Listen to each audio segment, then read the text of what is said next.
빵의 공정별 작업 과정 그 8번째 시간으로 냉동빵 가공에 대해서 알아보도록 하겠습니다. 자, 냉동빵 가공의 수행 준거 알아보도록 하겠습니다. 먼저 냉동 반죽하기. 냉동 반죽 시에 작업 지시서에 따라서 반죽의 사용수 온도를 조절할 수 있다. 작업 지시서에 따라서 후연법, 후이스트법 등으로 반죽할 수 있다.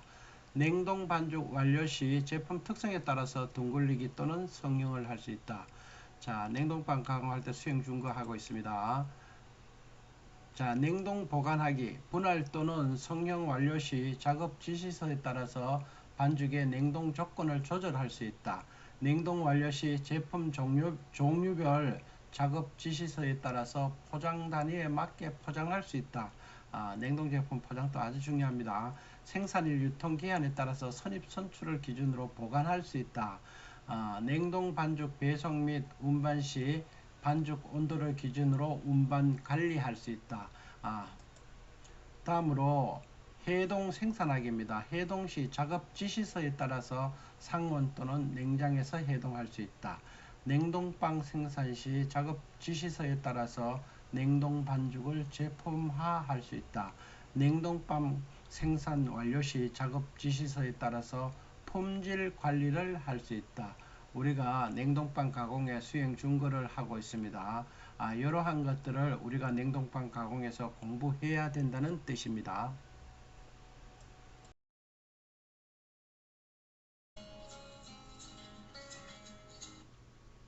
자, 냉동빵 가공은 냉동빵 반죽은 후연법, 후이스트법을 많이 사용합니다.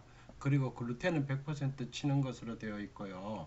후연법은 반죽 혼합 시에 글루텐 발전이 한 4~50% 되었을 때 소금을 넣는 것이 후연법이고, 후이스트법은 글루텐 발전이 6~70% 시점에서 이스트를 넣어서 반죽하는 방법을 이야기합니다. 주의할 점은 과도하게 반죽을 하지 말고, 또한 반죽 온도는 좀 낮게 18도에서 20도씨 정도로 낮게 냉동빵 가공 반죽은 하는 겁니다. 분할해서 5에서 10분 정도 중간 발효 후에 바로 성형을 마치고, 냉동 반죽 성형은 보다 탄성이 좋게 단단하게 성형해서 발효를 최소한으로 줄여야 하므로 빠르게 작업하는 것이 중요합니다. 성형을 마친 반죽은 영하 한 40도 정도에서 급속 냉독한 후에 나중에 저장할 때는 18도에서 25도씨 정도, 20도씨 내외의 냉동고에서 영하 20도씨 내외의 냉동고에서 저장하게 됩니다. 급속 냉동의 경우 반죽에 들어있는 수분이 조직 속에서 작은 결정체를 이루기 때문에 조직을 거의 파괴하지 않고 오랫동안 보관할 수 있는 겁니다.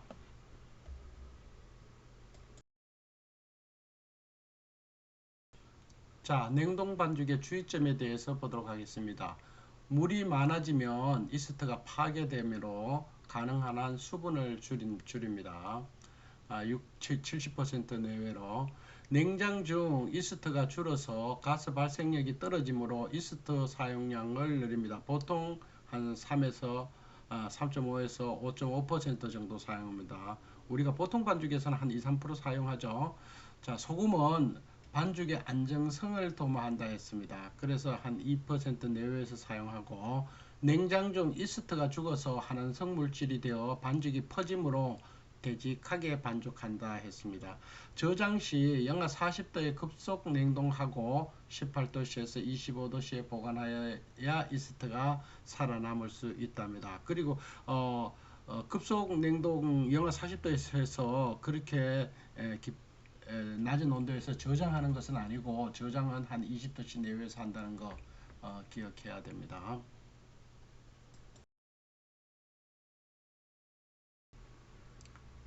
자, 냉동 반죽의 장점에 대해서 알아보도록 하겠습니다. 일반 반죽법보다 발효 시간이 줄어들어서 전체적인 제조 시간이 짧아지겠죠. 운반이 쉬워지고 다품종 소량 생산이 가능해지는 겁니다. 제품을 취급하기가 용이하고 특정한 날에 사용하기가 좋아서 생산율 능률을 최대화할 수 있습니다. 냉동 반죽의 대표적인 제품은 식빵류, 데니시, 머핀, 도넛, 쿠키류, 레이어 케이크. 그러니까 제과 제빵에서 다 냉동 반죽을 사용할 수 있다는 얘기입니다. 급속 동결의 목적에 대해서 보도록 하겠습니다. 빵 반죽은 영하 5도, 영하 7도씨에서 얼음 결정이 가장 크게 되므로 이 온도대를 빨리 벗어나기 위해서 급속 동결이 필요한 것입니다. 반죽을 급속 동결하여서 불충분한 동결 시에는 발생할 수 있는 이스트의 동결 장애를 최소화하고 빵 조직의 장애를 예방할 수 있고 장기간 보존에 유리하게 하기 위해서입니다.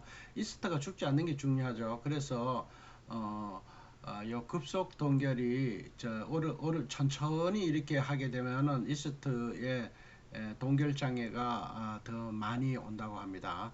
작은 반죽의 경우 영하 40도씨에서 15에서 25분 동안 동결하고 20도, 영하 20도 내외에서 저장하는 것이 적당하다고 알려져 있는데, 냉각 속도가 어느 정도 이상이 되면은 이스트 균체에 수분이 동결되기 시작하여서 세포막에 손상이 일어나며 이스트가 사멸되어서 영하 34도씨 이하의 동결 저장이 계속되면 이스트가 사멸하게 된다고 합니다.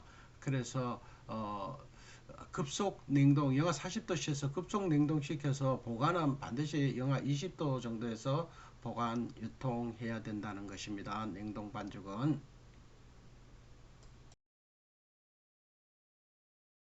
자, 우리 냉동 반죽의 저장 중요하죠. 냉동 저장 중 냉동고 내의 이치가 다른 냄새들 있죠. 이런 것이 빵에 흡착될 수 있어서 조심해야 됩니다. 동결 저장의 조건을 좋게 한다 하더라도 껍질 외의 제품의 전체적 노화 촉진을 막을 수는 없으므로 빠르게 사용하는 것이 좋습니다. 냉동한다고 뭐 마음대로 오랫동안 사용할 수 있는 거 아닙니다. 냉동 후에는 제품의 건조를 방지할 수 있는 필름으로 포장하여서 냉동 저장하여야 하며, 냉동고의 저장 온도는 20도씨 영하 20도씨 내외입니다. 온도의 변화 폭이 적어야 됩니다. 다시 말해서 높았다 낮았다 그러면 안 된다는 얘기죠. 냉동 저장 시 반죽의 유효기간은 제품에 따라 약간 다르지만은 한 3, 4일, 5, 6일 정도 사용할 수 있습니다. 냉동 저장 및 유통 중에 변색되는 그런 색이 변하고 또 냉동 건조를 방지하고 제품의 지방 산화를 막기 위해서 포장재 아주 중요합니다. 여러분, 냉동 제품의 포장재는 내한성, 내습성, 내기성이 우수한 필름을 사용해서 해야 됩니다.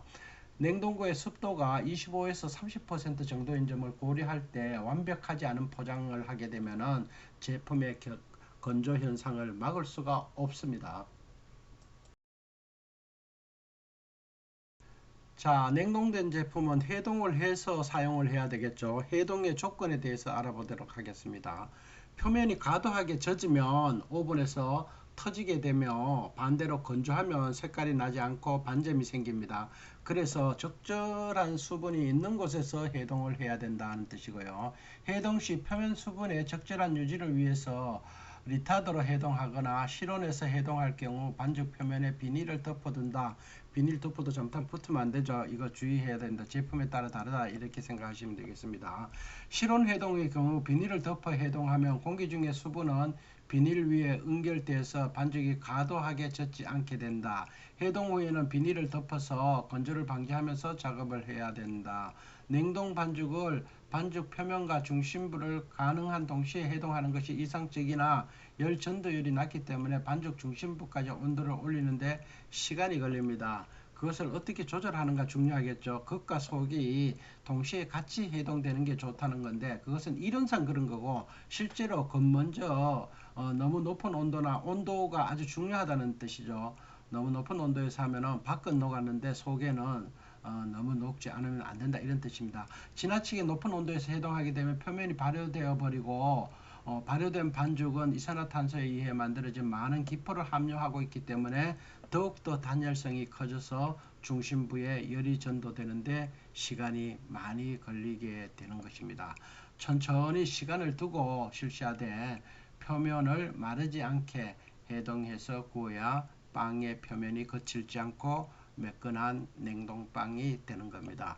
해동 이거 아주 중요합니다. 냉동빵에서 그 각 빵마다 빵의 특성에 따라서 약간의 차이가 있기 때문에 거기에 빨리 익숙해지는 것이 무엇보다도 중요하다 이렇게 생각합니다. 몇 번 해보면 다 알겠죠, 여러분들?